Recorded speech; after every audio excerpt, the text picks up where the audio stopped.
सो superposition principle ये कहता है कि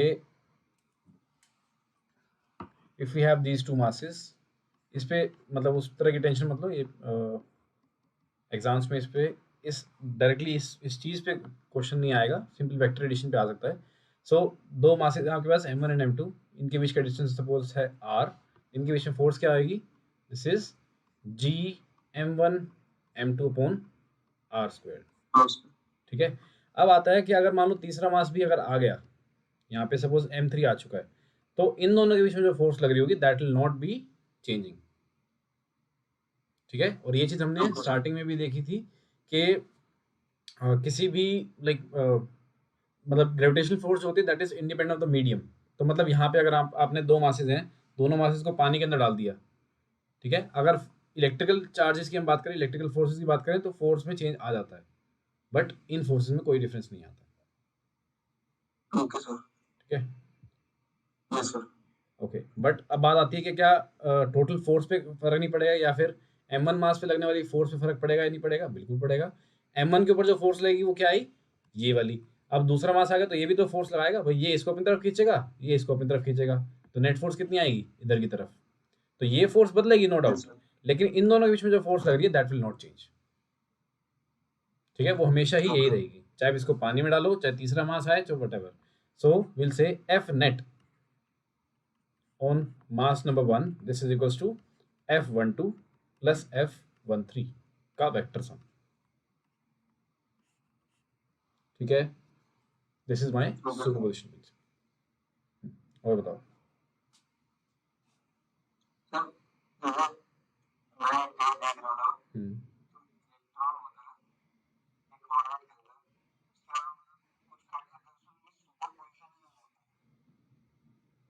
इलेक्ट्रॉन के चारों तरफ हम यूज नहीं कर सकते, क्या यूज नहीं कर सकते?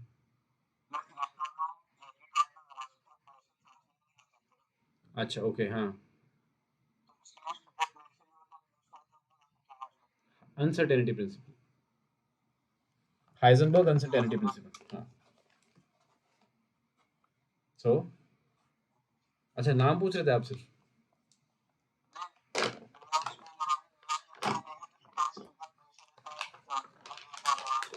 सुपरपोजिशन ऑफ स्टेट्स होता है क्वांटम स्टेट्स के अंदर, जो कि हमारे सिलेबस से बहुत दूर है।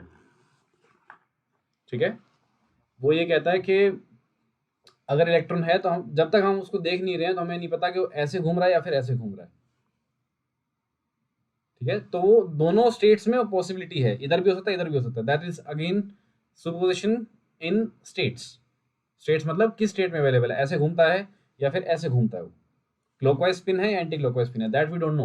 जब तक नहीं पता हमें, मतलब जब तक हमने उस इलेक्ट्रॉन को ऑब्जर्व नहीं किया है, तब तक वो दोनों स्टेट्स में है, मतलब उसके दोनों स्टेट्स में होने की पॉसिबिलिटी है। ठीक है, सो हम बोलेंगे, जैसे उसको साई से रिप्रेजेंट करते हैं, विल से 50% प्रोबेबिलिटी है वो, मतलब साई ऑफ इलेक्ट्रॉन कह दो, this is phi one is the like up state, या फाई अप कह दो, प्लस 0.5 पॉसिबिलिटी है डाउन होने की। तो कुछ इस तरह से हम लिखते हैं, बट हमारे काम का नहीं है, आप सिर्फ समझने के लिए समझ लीजिए बस। ठीक है, आई एम नॉट राइटिंग बिकॉज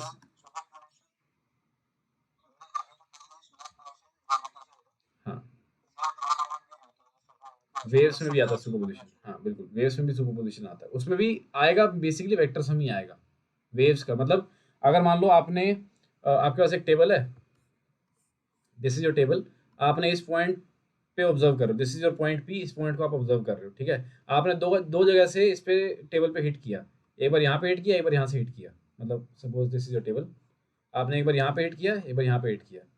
ठीक है, सपोज करो साइमल्टेनियसली दोनों एक ही जार ऐसे दो हाथ से आप न्यू मारा अलग अलग जगह पे। ठीक है, तो यहाँ से कुछ वेव्स बन के यहाँ जा रही होंगी, कुछ यहाँ से बन के वेव्स इधर प्रोपेगेट करेंगी। सो जो पी पॉइंट पे net displacement of the table आएगी, मतलब वेव का मतलब क्या है, टेबल हल्की हल्की वाइब्रेट करती है ऐसे। ठीक है, ये vibration of the wave, vibration of the table tells you कि यहाँ पे एक वेव प्रोपेगेट कर रही है। ठीक है, तो पी पॉइंट कैसे वाइब्रेट करेगा, that is given by net displacement of point P is equal to y1 plus y2। ये क्या है, y1 is the displacement of the table particles due to wave 1, y2 is the displacement of stable particles due to wave 2। इन दोनों का vector sum के बराबर आएगा। Displacement है तो anyways it is vector quantity. ठीक है, वो अब करेंगे जब वेव्स आएगा तब देखेंगे। ठीक है, तो है वही चीज कि वेक्टर सम ऑफ क्वांटिटीज। ठीक है, वो बताओ। ओके, नेक्स्ट टॉपिक बताओ क्या है।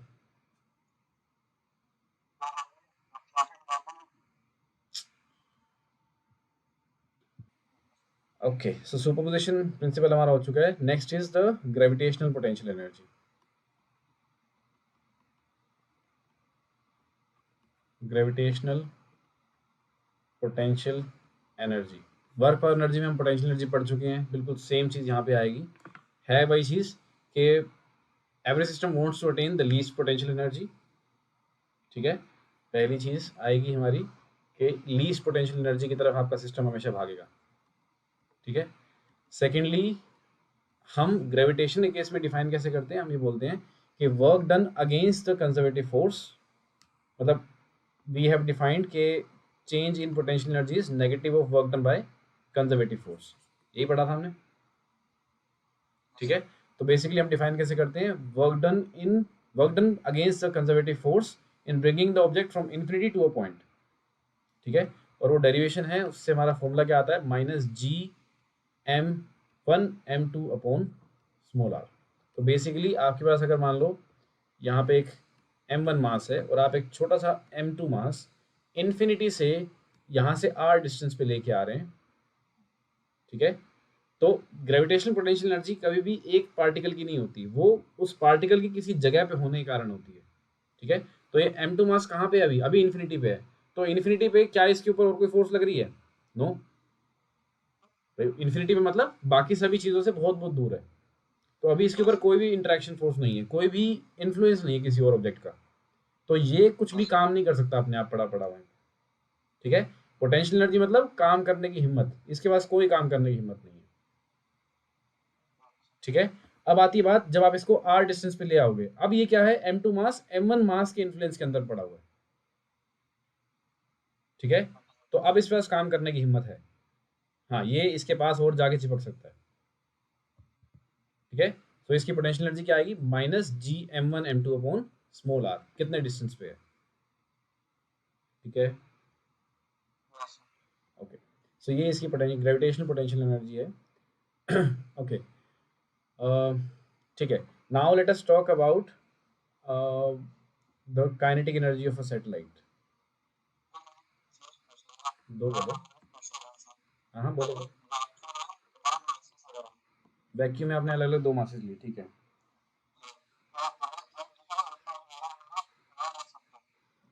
बिल्कुल लग रहा होगा बट बहुत नेग्लिजिबल होगा। ठीक है, आगे बोलो। आएंगे, इवेंचुअली आएंगे, बट वही होता ना, मिलियंस ऑफ ईयर्स लग जाएंगे आने में। तो हम क्या करते हैं, एक बार इतना पास कर देते हैं कि अब वो आपस में खींचने लग जाएं। तो जब तक वो खींचते आपस में एक दूसरे को पुल नहीं कर रहे, मतलब एक्सेलेरेशन जब तक आपकी सफिशिएंट नहीं होती कि मूव करा सके, तब तक हम उसको बोलते हैं नेग्लिजिबल ही लग रही है फोर्स।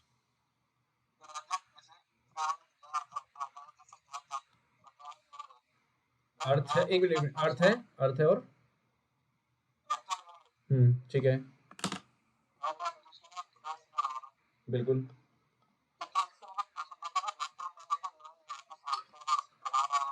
हम्म, ये क्लास 9th का टॉपिक है। तो बेसिकली व्हाट हैपेंस इज, अगर मून रुक जाएगा, अगर मून चलना बंद कर दे, घूमना बंद कर देगा अर्थ के अराउंड, तब वो पक्का धरती पे आगे कोलिजन करेगा। ठीक है, बट बिकॉज मून मूव कर रहा है, तो ऑब्वियस सी बात है वो अंदर नहीं आ पाता। मतलब बेसिकली जो अंदर की तरफ आने की तरफ जो फोर्स लग रही है, that is providing the centripetal force, तो वो सर्कुलर घूम पाता है। अगर वो अगर वो एज इन मतलब घूम ना रहा होता, सिर्फ मून वहीं पे होता, तो धरती आराम से इसको खींच लेती अपनी तरफ।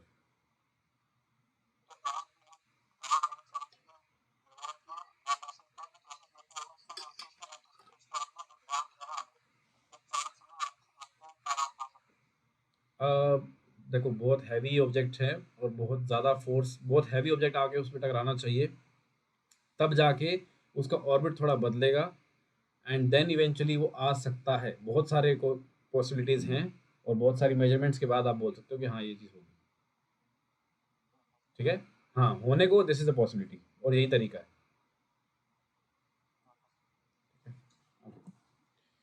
यार एक मिनट देना, एक इंपॉर्टेंट कॉल आ गया, एक मिनट बस। ओके, सो वी हैव, हम अभी निकाल, हमने पोटेंशियल एनर्जी निकाल ली किसी भी मास के पड़ोस में होने के कारण दूसरे मास पे, या दूसरे मास पे मतलब कम्बिनेशन ऑफ सिस्टम के कारण पोटेंशियल एनर्जी अभी कितनी आ रही है। ठीक है, अब ये एम मास का प्लेनेट है और स्मॉल एम मास के सैटेलाइट है, ये भी तो आपस में किसी डिस्टेंस पे है, तो इनकी भी कुछ पोटेंशियल एनर्जी होगी। सपोज इसका रेडियस है सपोज कैपिटल आर, इसकी हाइट है सपोज सरफेस से सपोज कितनी है, it is say small H. ठीक है, तो इसकी पोटेंशियल एनर्जी कितनी आएगी, यू विल बी, बोलो।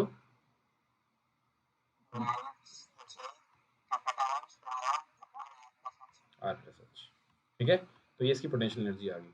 अब आती है बात हमारी इसकी काइनेटिक एनर्जी कितनी आएगी, वो क्या आएगी, that will be half M V square. और वी क्या होगा, V is my orbital velocity. और ऑर्बिटल वेलोसिटी का रिलेशन क्या होता है, बोलो।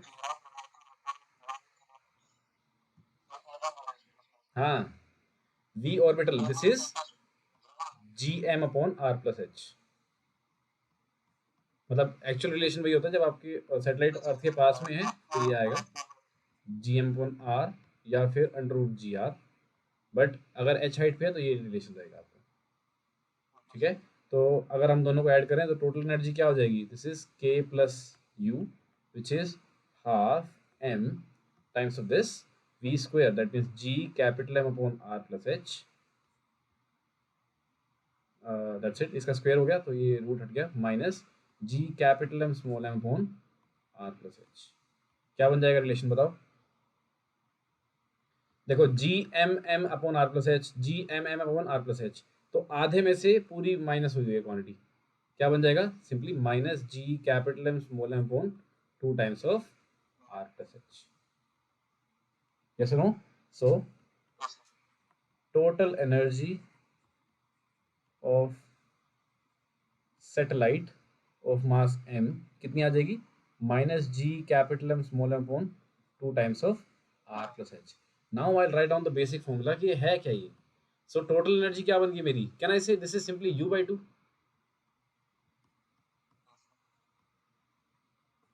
टोटल एनर्जी टी कहो या फिर ई कहो, जो भी आप लिखते हो, this is simply you by two. ठीक है, व्हाट एल्स। और दूसरी चीज़ क्या आएगी हमारी कि, हाँ काइनेटिक एनर्जी क्या बनेगी पोटेंशियल के टर्म्स में अगर लिखूँ तो, देखो पोटेंशियल हमारी नेगेटिव है, kinetic will always be positive, तो ये नेगेटिव साइन तो आएगा ही आएगा अगर पोटेंशियल के टर्म्स में लिख रहा हूँ मैं। ठीक है, और मेरी काइनेटिक क्या बन रही है, G capital M small M on 2 r plus H, यहाँ पे ये है सिंपली आर प्लस एच, तो कहना है this is minus you by two. और काइनेटिक और टोटल में क्या रिलेशन आ जाएगा, this is simply negative of total energy. ठीक है, ओके। अब किस तरह के क्वेश्चन हमारे बन सकते हैं इन टॉपिक्स पे बेस्ड, मतलब टॉपिक एज इन अभी कलेक्टिवली मैं ग्रेविटेशनल पोटेंशियल एनर्जी को एक टॉपिक लेके चल रहा हूँ। ठीक है, पहले हम बिल्कुल बेसिक लाइक मासेस से लेके समझेंगे and then will go to satellites. पहले लिख लो आप एक बार, ओके। एंड हाँ, so what we are talking is कि सपोज आपको बोला जाए कि 3 मासेस हैं, 3 हो 4 हो जितने भी हों, अभी आपने इनिशियली 3 ले लिए, सपोज इनिशियली लेट्स टेक तीनों का मास m है। ठीक है, या 4 ले लो, चलो पहले 3 करते हैं। तो पहले आपको बताना है इसकी पोटेंशियल एनर्जी क्या होगी सिस्टम की, मतलब पोटेंशियल एनर्जी क्या है, मतलब इस सिस्टम को तैयार करने आपको कितनी एनर्जी, कितना काम करना पड़ा इस सिस्टम को तैयार करने में। तो क्या आएगा, सपोज इसको मैंने मान दिया point number 1, point number 2 and point number 3, तो पोटेंशियल एनर्जी कितनी आएगी, पोटेंशियल एनर्जी पहले वाले की due to second plus plus पहले वाले की due to third plus second वाले की ड्यू टू थर्ड, मतलब इसका इसके साथ, इसका इसके साथ एंड इसका इसके साथ, तीनों का आपको मतलब इनके साथ पोटेंशियल एनर्जी निकालनी है।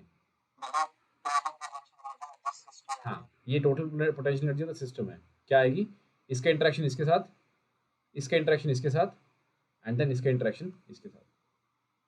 ठीक है, तो क्या बनेगी, अगर तीनों इक्विलेटरल ट्रायंगल पे हैं एट से ए डिस्टेंस का आपका ए लेंथ का आपका इक्विलेटरल ट्रायंगल है, क्या बनेगा, minus G M square by, बताओ कितना आएगा,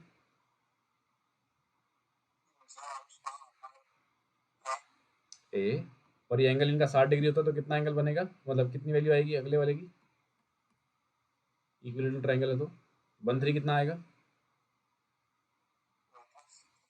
ये एंगल 60 डिग्री होता है ना इक्विलेटरल ट्रायंगल में, तो अब U13 कितना आएगा, इन दोनों की पोटेंशियल एनर्जी कितनी आएगी, माइनस,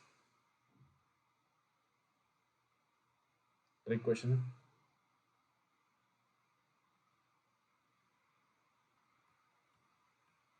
सेम आएगी भाई, डिस्टेंस होता है सिर्फ, एंगल से मतलब नहीं है पोटेंशियल एनर्जी में, energy is scalar quantity, -3 g m² by A. ठीक है, अब आती है बात आपकी कि आप कह रहे हो कि अब मैं इन तीनों स्फीयर्स की जगह, मतलब तीनों मासेस की जगह, मतलब ट्रायंगल की जगह मैं इनको कैसे रख रहा हूँ, I am placing them at like square के साइड पे रख रहा हूँ मैं सपोज। ठीक है, बेसिकली राइट ट्रायंगल बना लो, ये समझ लो आप राइट ट्रायंगल बना रहे हो यहीं से, एंड सपोज साइड अभी भी ये भी ए है और ये भी साइड आपकी ए है। अब कितनी आएगी पोटेंशियल एनर्जी, तो यू प्राइम कितना बन जाएगा, it will again B U12 13।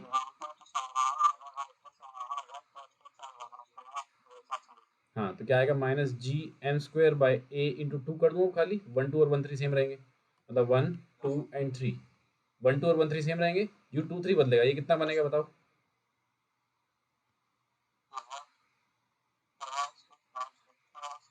gm² by √2 times a, whole square क्यों आएगा, only a।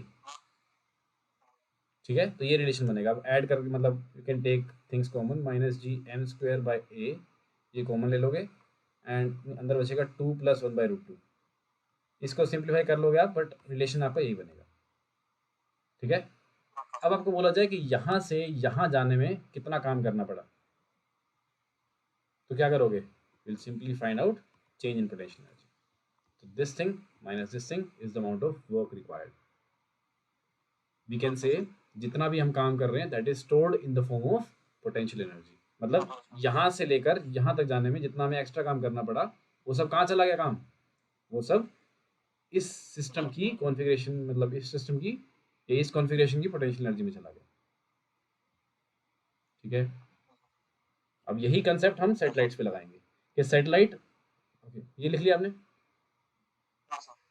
Okay, now we are saying कि मेरे पास एक m मास की सैटेलाइट है और m मास का प्लेनेट है, इसमें एक स्मॉल m मास का सैटेलाइट मेरे पास घूम रही है एट अ डिस्टेंस से h distance from the surface. ठीक है, अब यहाँ से मुझे इसको ले जाना है, सपोज मतलब h की वैल्यू कुछ भी रख लो, लेट से h की वैल्यू भी आ रही है आसानी के लिए। ठीक है, तो मतलब प्लेनेट के सेंटर से लेकर सैटेलाइट आपकी 2r डिस्टेंस पे है। ठीक है, अब मुझे इससे सेंटर से लेकर 3r डिस्टेंस पे लेके जाना है, मतलब यू कैन से 2h या फिर that means twice of R distance पे लेके जाना है, तो आर डिस्टेंस तो मेरा रेडियस हो गया और 2r और ऊपर हो गया ऊपर। ठीक है, तो टोटल मतलब आपकी सैटेलाइट यहाँ पे थी, आपको अब इसका ऑर्बिट चेंज करके यहाँ पे ले जाना है, ये एनसीईआरटी में क्वेश्चन है इस टाइप का, वैल्यूज थोड़ी अलग है बट फॉर्मूला यही लगेगा। तो हम क्या बोलेंगे भाई, यहाँ पे देखो, यहाँ पे मासेस क्या थे, रेस्ट पे थे। ठीक है, मासेस रेस्ट पे थे, यहाँ पे आपकी सैटेलाइट घूम रही है, तो हम यहाँ पे पोटेंशियल एनर्जी नहीं लेंगे, हम क्या लेंगे, विल टेक टोटल एनर्जी। ठीक है, और दूसरी चीज, जब आपकी सैटेलाइट यहाँ पे है और दूसरी सैटेलाइट यहाँ पे, suppose this is situation number 1, this is situation number 2, जब आपकी सैटेलाइट पोजीशन नंबर 1 पे है, उस केस में पोटेंशियल एनर्जी पॉइंट, मतलब I just say potential energy at point 1 will be, और potential energy at point number 2, दोनों में से कौन सी पोटेंशियल एनर्जी ज़्यादा होगी, ज़्यादा होगी, it will be more negative, कम होगी। पॉइंट नंबर 1 पे सिस्टम ज़्यादा बाउंड है, जो भी चीज़ ज़्यादा बाउंड होती है वहाँ पे मोर नेगेटिव पोटेंशियल एनर्जी होती है।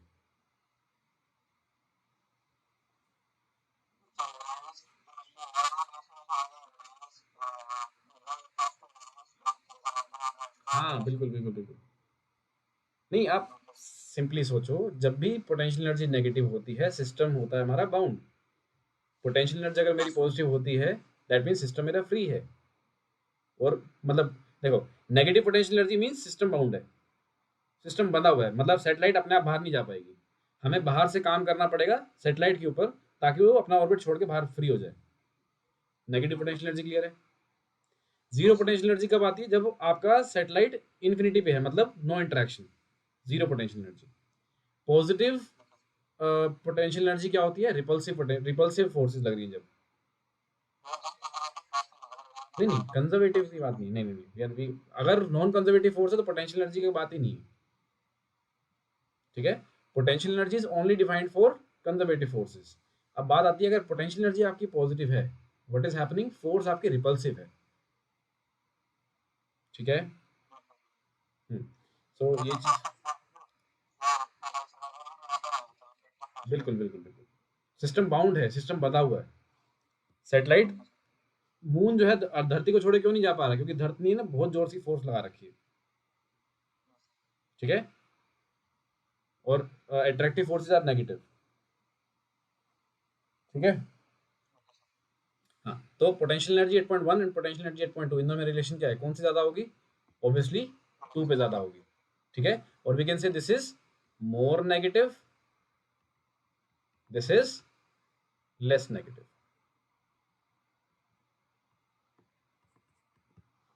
ठीक है, alright, what else, what else, what else, what else. Okay, हाँ, तो अब हमें बोला है कि अब एम मास की सैटेलाइट को R distance above the surface से 2 R distance above the surface लेके जाना है मुझे। ठीक है, तो मैं क्या करूंगा? आई विल से, मैं simply total energy at distance R and total energy at distance 2 R निकालूंगा। ठीक है, इनका जो डिफरेंस होगा वही मुझे क्या होगी? That is the amount of energy required. नहीं नहीं नहीं, कांट से। देखो, ऑर्बिटल वेलोसिटी क्या होती है? V orbital is equals to under root G M upon R plus H. As H is changing, orbital velocity should change. ठीक है, तो हम ऐसे करेंगे भाई, काइनेटिक भी लिखी, पोटेंशियल भी लिखी, and then will find out. हम सीधा डायरेक्टली टोटल एनर्जी ना लिखें, जिसका रिलेशन हमें पता है। टोटल एनर्जी का रिलेशन क्या होता है? Minus G capital M small M upon 2 times of R plus H. ये देखो, ये रहा, आ गया, ये रहा। ठीक है, तो हम डायरेक्टली ये पुट करेंगे कि आर डिस्टेंस पे कितनी आ रही है? ये आ रही है 2 आर पे। कितनी आएगी? Minus G capital M small M upon 2 times of 3 R हो गया। इन दोनों का डिफरेंस ले लो, वही आपका क्या आ जाएगा? Amount of work done required to move the satellite from R to 2 R. खत्म। ठीक है, work done in changing the orbit कितना आएगा? Total energy at 2 R minus total energy at R. That's it. ये कम नेगेटिव है, ज़्यादा negative है, तो टोटल वर्क डन, आपको टोटल एनर्जी कितनी आ जाएगी? पॉजिटिव आ जाएगी, जो आपको बाहर से चाहिए। सिस्टम आप पे काम करेगा, फिजिक्स में वी टेक इट पॉजिटिव। आप काम करोगे, वर्क डन पे नेगेटिव। ठीक है, ऑलराइट।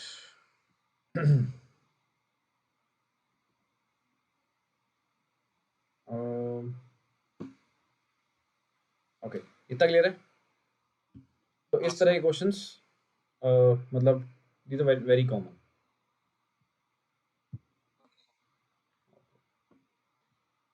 नेक्स्ट टॉपिक बताइए क्या है?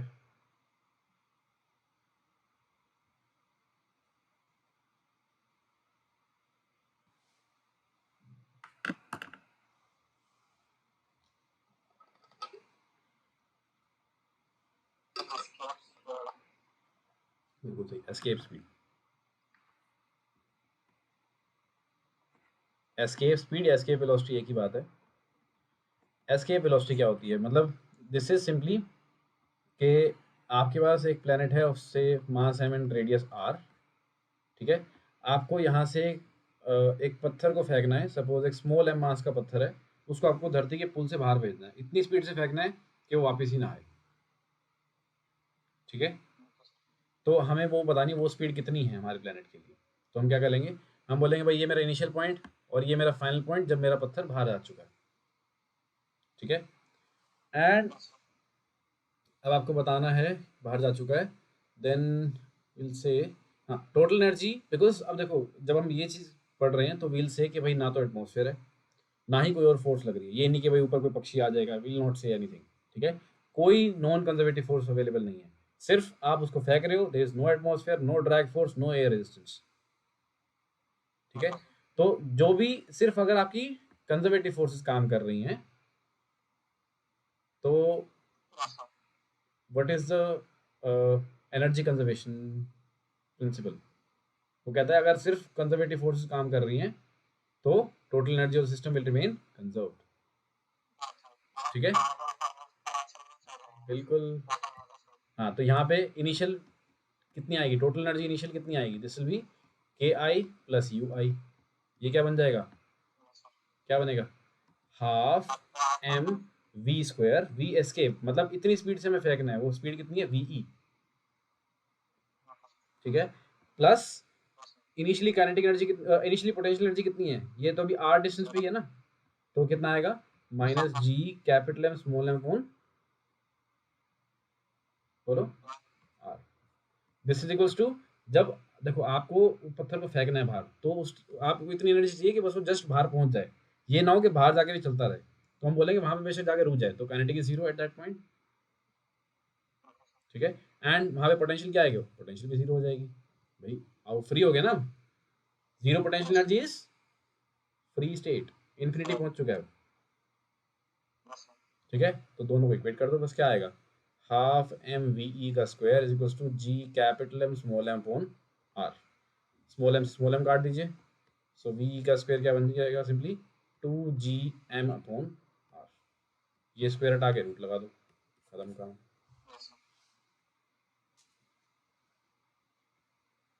और दोस्तों, और ये एस्केप वेलोसिटी क्लियर है, इसी को मैं क्या लिख सकता हूँ, I write two times of R से मल्टीप्लाई कर दिया, आर से डिवाइड कर दिया, this becomes G times of R, because ये चीज़ मेरी बन गई है small G, G at the surface of the earth, तो ये मेरी बन गई एस्केप स्पीड। अर्थ के लिए इसकी वैल्यू कितनी होती है, 11.2 किलोमीटर पर आवर, ये वैल्यू याद हो, किलोमीटर पर आवर कह रहा हूँ, किलोमीटर पर सेकंड, सॉरी आ रही दिमाग में रहता है, किलोमीटर पर सेकंड, ये तो यार याद करनी है, मतलब कॉमन है, 11.2 किलोमीटर पर सेकंड, किलोमीटर पर सेकंड। ठीक है,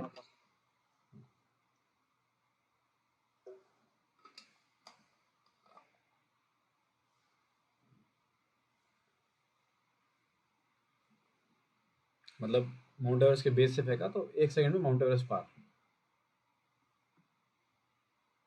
इतनी स्पीड से फेंकोगे तो एनीथिंग, चाहे आप इसमें चींटी फेंको, अब देखो ये मास से डिपेंड नहीं करी, इसका छोटा mass m has now been removed, तो इतनी ही स्पीड आपको हाथी को देनी पड़ेगी, इतनी स्पीड आपको पेन को देनी पड़ेगी, तो दोनों चीज़ें एस्केप कर जाएंगी because it is independent of the mass. Okay, अगला टॉपिक बताइए। अच्छा, इस पे क्वेश्चन आपको एक दो और देता हूँ कि सपोज करो अब मेरे पास एक प्लानट है, जी की वैल्यू आपको बताई, this is G capital M upon R square होता है। ठीक है, मेरे पास एक प्लानट है जिसकी डेंसिटी जो है, दूसरा कोई प्लानट है उसकी डेंसिटी है suppose 5 times the density of the earth, और रेडियस जो है that is 1/10, R of that planet is r/10, density of that planet is 5 times the density of earth, वहाँ पे जी की वैल्यू कितनी आएगी, कैसे निकालेंगे।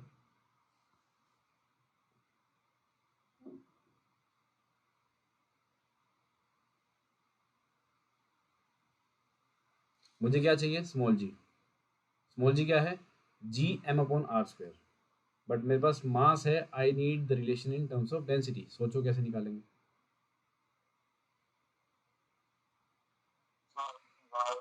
वेरी गुड, वेरी गुड, सही जा रहे हो। Every planet should be spherical. हाँ, प्लेनेट हम स्फेरिकल मान के चल रहे हैं, बेसिक असम्पशन है। आगे, good.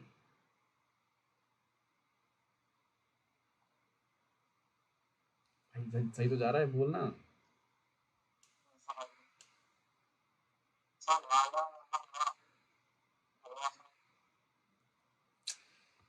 g at that planet is g mass of that planet upon r planet का स्क्वायर, है ना। अब मेरे को उसका मास नहीं पता, मेरे को उसकी डेंसिटी पता है, मेरे को उसका रेडियस पता है। What I'll say mass is density of that planet into volume of that planet upon rp का स्क्वायर। ठीक है, so this becomes g times of density 5 times the density of the density of the earth, volume of the planet 4 by 3 pi rp का cube upon rp का square, it is just 1 rp। ठीक है, सो 5g rho e 4 by 3 pi re square by 100। Yes no, बस 5 by 100 आ गया, that's it. That means 1 by 20 बन गई।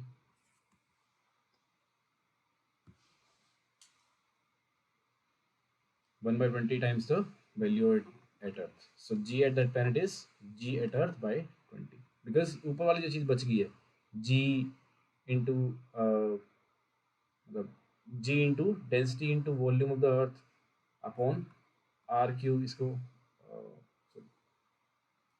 स्क्वायर क्यों बचे, खाली आर बचा ना भाई, देख नहीं रहा, मतलब ध्यान नहीं है।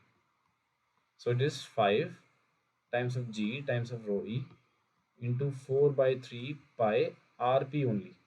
100 कैसे आएगा, सब चीज़ों में हाँ मैं बोल देते हो। So it is just 5 by R P को लिखो rho E into 4 by 3 pi R E by 10। ठीक है, दिस बिकम्स 5 by 10 बाहर निकाला, G rho E 4 by 3 pi R E, that's it, into R square upon R square. 4 by 3 pi r cube becomes volume of the earth, so density into volume of earth becomes mass of the earth upon r e का स्क्वायर। तो क्या बन जाएगा, this complete will become g at earth, this will be 1/2, 20 नहीं आएगा, 1/2 आएगा। ठीक है, 1/2 times the g at earth. Okay sir, और बताओ।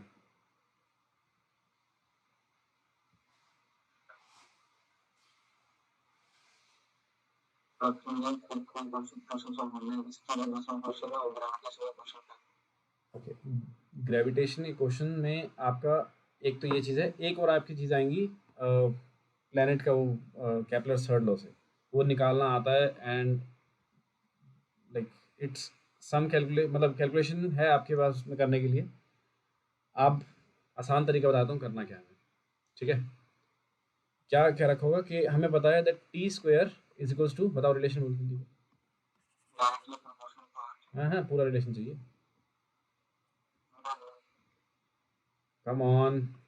T square is equals to 4 pi square by cap G M times of R cube. ठीक है, यहाँ पे एम क्या है, एम क्या है, वेरी गुड। तो अगर सन के चारों तरफ कोई प्लेनेट घूम रहा है तो यहाँ पे मास किसका आएगा, सन का। ठीक है, अगर किसी प्लेनेट के चारों तरफ एक सैटेलाइट घूम रही है, ठीक है, तो यहाँ मास किसका आएगा, यहाँ पे आएगा मास ऑफ प्लेनेट। ठीक है, अब आपसे पूछा जाएगा सूरज का मास बताओ। ठीक है, सूरज का मास जानने के लिए आपको क्या क्या चाहिए, simply I am just bluntly saying tell me the mass of the sun. याद नहीं है, सोल्व कैसे करूंगा ये बताना है आपको, तो क्या कैसे करोगे।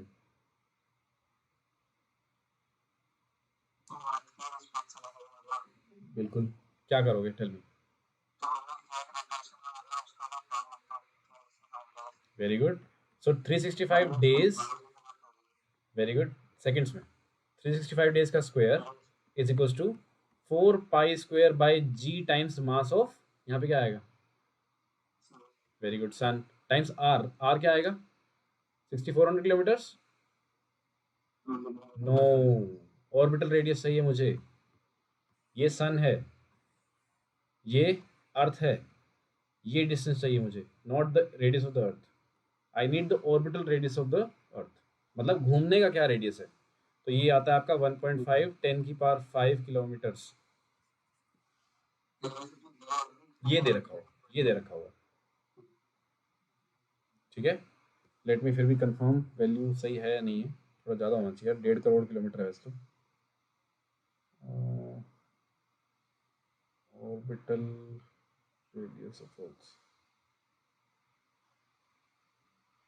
10 की पावर 8 है, सॉरी, ठीक है।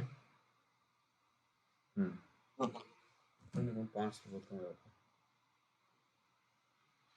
ओके, हाँ, सो 1.5 10 की पावर 8 किलोमीटर है, तो ये क्या आ जाएगा 1.5 10 की पावर कितनी लिखूं,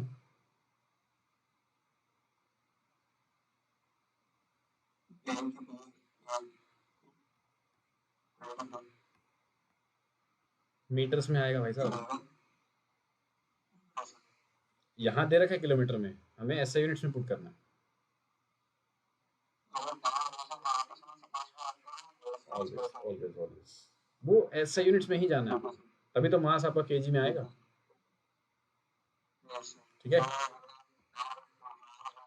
हाँ वही तो अब आपको करना है 4 पाई स्क्वायर इंटू 1.5 इंटू 10 की power 11 raised to the power 3 upon G into 365 days का सेकेंड्स में कन्वर्जन का स्क्वायर, सो 365 इंटू 24 इंटू 24 नहीं 24 इंटू 60 इंटू 60 का स्क्वायर, इन भाई साहब का आपको सोल्व करना है, शांत, शांत शांत शांत, देखते हैं क्या आएगा। सो सबसे पहले पाई स्क्वायर, पाई क्या होता है 3.14,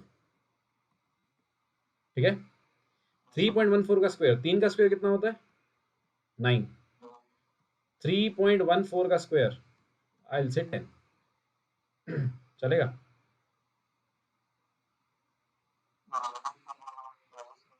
हाँ मतलब चलेगा इतना, ठीक है। सो 4 इंटू 10, असल में पाई स्क्वायर की वैल्यू होती है आपकी 9.8, ठीक है, हाँ, सो 4 इंटू 10 आ गया, इंटू 15 का स्क्वायर 225, ठीक है, सो 2.25 इंटू 1.5, नहीं याद है तो ये लिख लो, ठीक है, इंटू 10 की पावर कितनी 11 इंटू 3 33 हो गया, ठीक है, अपॉन जी, जी की वैल्यू 6.67, जल्दी बोलो, -11,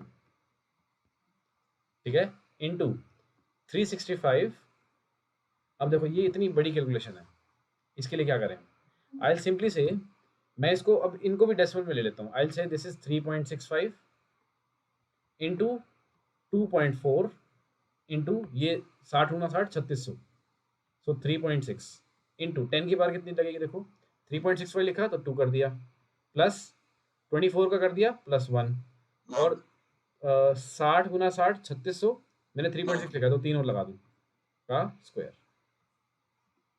ठीक है, कुछ गलत तो नहीं किया, कुछ गलत तो नहीं हुआ ना, अब देखो चीज़ें अब आसान लग रही हैं, करा हमने कुछ भी अलग से नहीं है, बस हमने सिंप्लीफाई करने का तरीका बदल दिया, तो क्या आएगा ऊपर कितना बन गया 40 इंटू 2.25 इंटू 15, ये तो 15 का क्यूब तो आई थिंक याद होना चाहिए तुम्हें, 10 का क्यूब होता है 1000, देखो अब ये भी अप्रोक्सीमेट से याद करते हैं कितना हो सकता है, 10 का क्यूब कितना होता है 1000, ठीक है, 20 का क्यूब कितना आएगा, 20 का होगा 8000, 8000 बनेगा, 15 का क्यूब कितना बनेगा, इनके बीच का आएगा रफली नंबर 7,000 है ना, तो 3500 के आसपास आ रहा है। देखो ये मल्टीप्लाई करके देख लेना। आई वांट टू कॉल, शायद नंबर सुना सुना तो होगा, अभी दिमाग में नहीं आ रहा। सो 2.25 इंटू 1.5, 3375। ठीक है, दिस इज 3.375, 3.4 मान लो इसको भी, 3.4। 10 की पावर कितनी आ गई? 33 अपॉन 6.67, 10 की पावर -11 इंटू, अब इन पे आओ, अब आपको ये सोल्व करने पड़ेंगे। सो यू हैव 3.65 का स्क्वायर इंटू 2.4 का,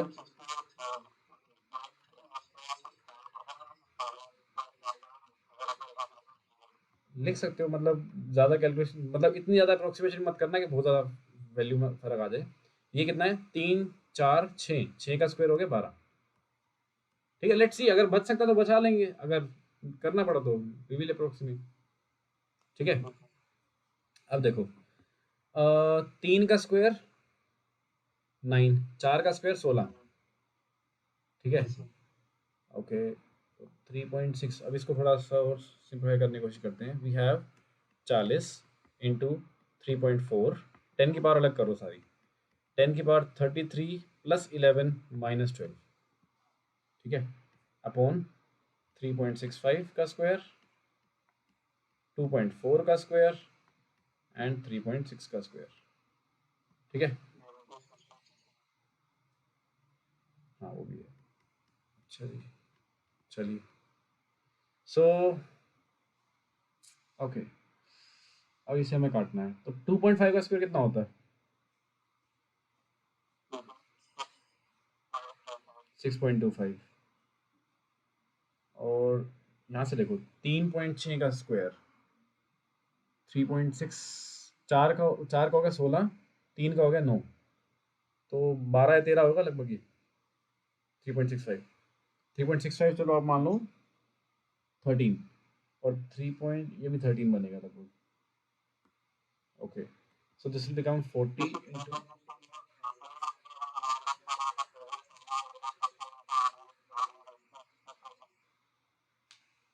ये हम अप्रोक्सीमेशन कर रहे हैं, आंसर भी थोड़ा ऊपर नीचे आएगा। ठीक है, सो 3.65 को लेट्स टेक 14, इस वाले को मान लेते हैं हम 13। ठीक है, इंटू 2.4 का स्क्वायर इज 6.25, 2.5 का होता है ना, हाँ, तो ये कितना आएगा? 5.86। 24 का स्क्वायर 576 होता है, तो 5.76 हो गया। ठीक है, इंटू 10 की पावर 32, अच्छा 6.67 भी है भाई नीचे। अब ये मल्टीप्लाई करना है आपको, हो जाएगा आराम से। लेट्स डू दिस ऑल्सो, इतना आगे आ गए हैं तो हम, तो लेट्स टेक, देखो अब देखो 5.7, 5 सीधा कितना होता है? 30। हाँ, तो अच्छा देखो 6 इसको अभी के लिए हम 6 लिखते हैं, 5.7 को मैंने 6 माना अभी के लिए। ठीक है, 6 इंटू 6 कितना होता है? 36। 6.6 इंटू 6 कितना आएगा? 40।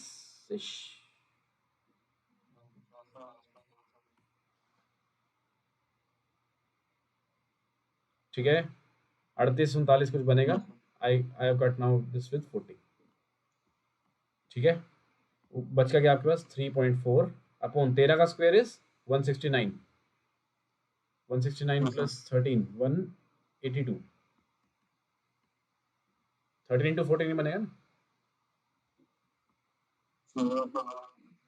13 गुना 14,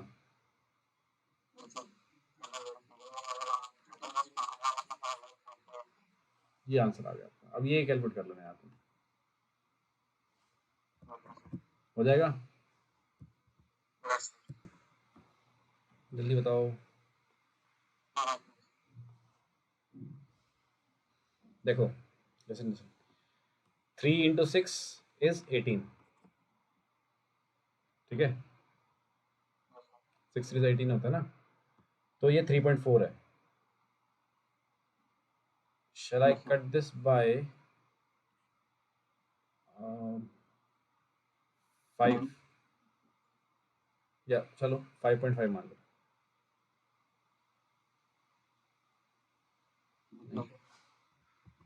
ओके, आप सोल्व कर लो एग्जैक्टली. मतलब I am just taking guess. 3.4 3 × 6 is 18. अगर ये 180 होता मान लो, तो और ऊपर 3 होता तो बनता 1/6, और 1/6 होता मेरा 0.16. ठीक है, 1/6 इज 0.16. ये आपको मतलब कुछ फ्रैक्शन याद रखनी है जेई के लिए भी. ठीक है, 1/6 इज 0.16. अब ये न्यूमरेटर बड़ा है तो ये थोड़ा और बढ़ जाएगा. ठीक है, आई विल से this is 0.18 approximately into 10⁻32. Calculator solve करो एक बार, कितना आ रहा है. You have- दोबारा बोलो. हाँ, ये 0.018 आएगा भाई. 3/182 है ना, तो दिस विल बी 0.018 इंटू 10⁻32. एक बार सोल्व कर लेते हैं कितना आएगा. 3.4/182 182 लो. This is coming out as 0.0186 approximately. 6 के बाद 8 भी है, तो आई कैन से 0.019 हो गया approximately into 10⁻32 kg. This is mass. और सूरज का मास कितना है?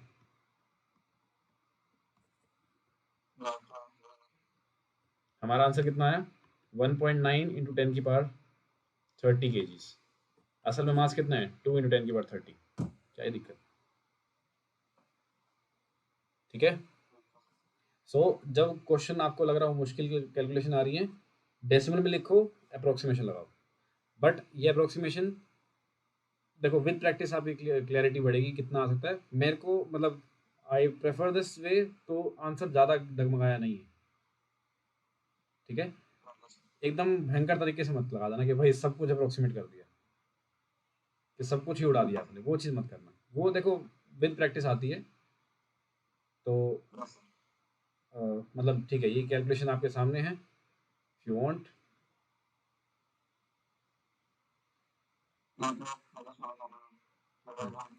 समझ में आ गया ना एक बार? और बोलो, क्वेश्चन बोलो इसमें से क्या समझ नहीं आया.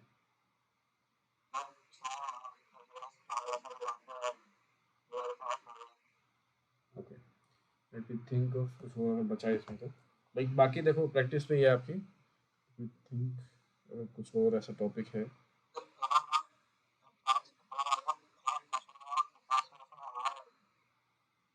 हम्म. नहीं, आप लगाने को लगा सकते हो, कोई मना नहीं. अब कैलकुलेशन भी तो बड़ी होती है, पीछे जाके रफ वर्क करोगे, यहाँ पे कर सकते हो, कोई मना थोड़ी कर सकता है आपको. ठीक है, but the thing is which one do you prefer. क्या आप 365 इंटू 24 इंटू 3600 ये मल्टीप्लाई करना प्रेफर करते हो? I prefer this. में तो मेरे को मल्टीप्लिकेशन मेरे को दिक्कत होती है ऑनेस्टली. मैं ये मेथड प्रेफर करता हूँ. डेसिमल में लिया, जल्दी से करते रहो. ठीक है, एक मिनट में बस चेक कर लेता हूँ कुछ और बचा हो तो. G at height, G at depth कर लोगे. ग्रेविटेशन पोटेंशियल हमने कर लिया है. एस्केप स्पीड हमने कर लिया है. एक क्वेश्चन बता रहा हूँ आपको, 10 एग्जाम्पल नंबर 7.4 याद से करना है. Very important relation. Last time मैंने आपको कराया भी था. हाँ, वही वाला, वही वाला, वही वाला. देन 7.5 7.6 ये सब बिल्कुल मास वही, ये सारी कैलकुलेशन उसमें करनी है आपको. एग्जाम्पल नंबर 7.5 7.6 7.7 में भी यही चीज़ करनी है. 7.8 इज ये वाला, ये टोटल एनर्जी का डिफरेंस आ गया, ये वाला. ठीक है, 7.8 एग्जाम्पल इस थ्योरी पे बेस्ड है. एंड लास्ट में भी देखें तो आई थिंक सब कुछ इस तरीके का है. एक ये कंसेप्ट हो रहा है आपका कि जो आपका डेंसिटी और रेडियस के रिलेशन में, ये भी पूछ सकते हैं.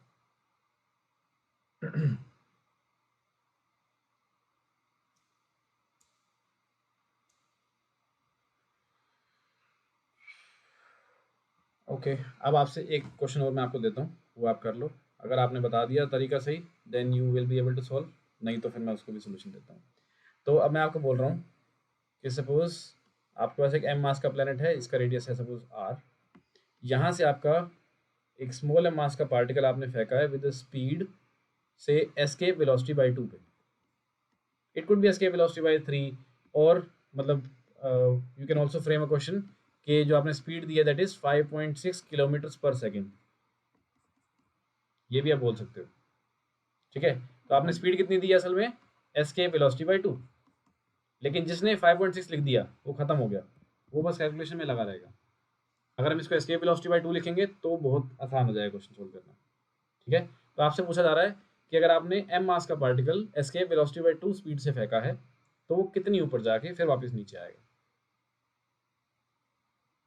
कैसे करेंगे?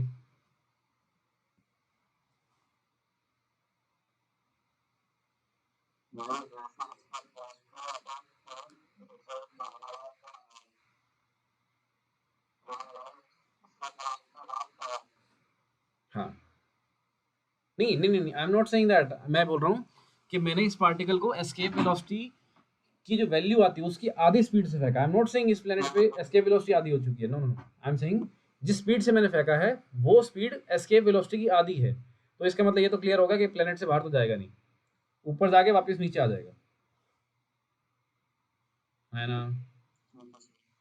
तो क्या करेंगे, हम बोलेंगे सपोज ये मेरा इनिशियल पॉइंट है और वही करना है भाई, एच हाइट पे जाएगा मान लो, तो एच हाइट पे काइनेटिक एनर्जी क्या हो जाएगी, जीरो। पोटेंशियल क्या आएगी, minus G M M upon R plus H, that's it. Total energy conserve कर दो, तो टोटल एनर्जी इनिशियल कितनी आएगी, this is half M U E by 2 का होल स्क्वायर, आगे बोलो, प्लस, वाह भाई वाह, सरफेस पे ये आएगी minus G capital M small upon R, ये बिल्कुल सरफेस पे है बिल्कुल, H is zero here, this is equals to, बाहर जाके मतलब यहाँ पे काइनेटिक है जीरो, प्लस पोटेंशियल कितनी है minus G capital M small M upon R plus H, यहाँ से एच चाहिए, everything else you know, U E कितना आएगा, this is G capital M upon R, two times of this, ये होता है एस्केप स्पीड। तो इसको यहाँ पुट करो, क्या आएगा, half M into 1/4 into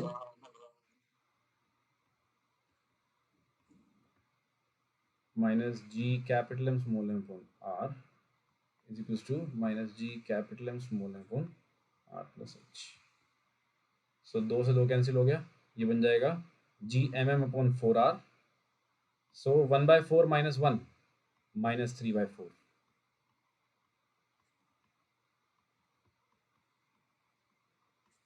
are plus H.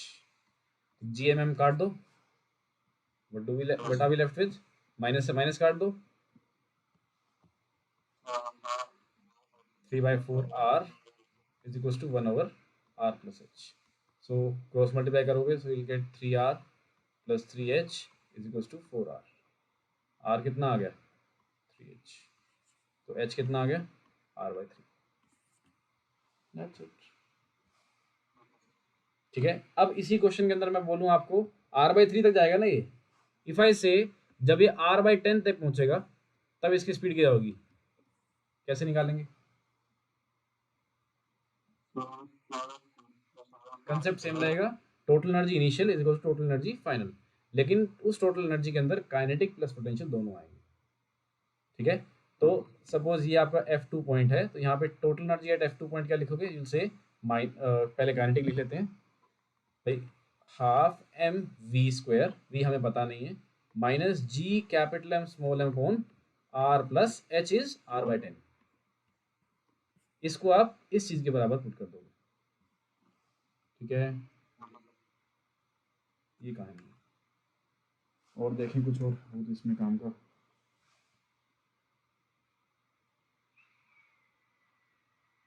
बाकी कुछ क्वेश्चन ऐसे आते हैं कि यहाँ पे वजन इतना है तो वहाँ जाके कितना होगा, तो सिंपली स्मॉल जी की वैल्यू निकालो और मास से मल्टीप्लाई कर दो, बाद में वेट आ जाएगा। और दैट इज इट, यही सब क्वेश्चन है इसमें। ठीक है, चलो ठीक है।